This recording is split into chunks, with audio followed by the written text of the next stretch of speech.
आपको दिखा देता हूँ।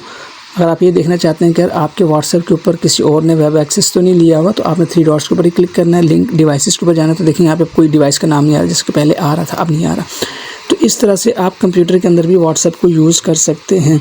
कैसे यूज़ करना है वो अब आप खुद ही कर लेंगे, मैंने आपको तरीका बता दिया। अच्छा, लेकिन अगर आप विंडोज़ 10 यूज़ कर रहे हैं तो आप फिर क्या कर सकते हैं कि आप मल्टीपल व्हाट्सएप भी चला सकते हैं। एक तो आप गूगल क्रोम में चला लें, दूसरा आप व्हाट्सएप के अंदर इसकी ऐप भी होती है प्ले स्टोर के अंदर। तो क्या मतलब है कि आप यहाँ पे जाएंगे और यहाँ पे स्टार्ट मेनू में आप लिखें व्हाट्सएप, तो आपके सामने देखें व्हाट्सएप की ऐप आ जाएगी।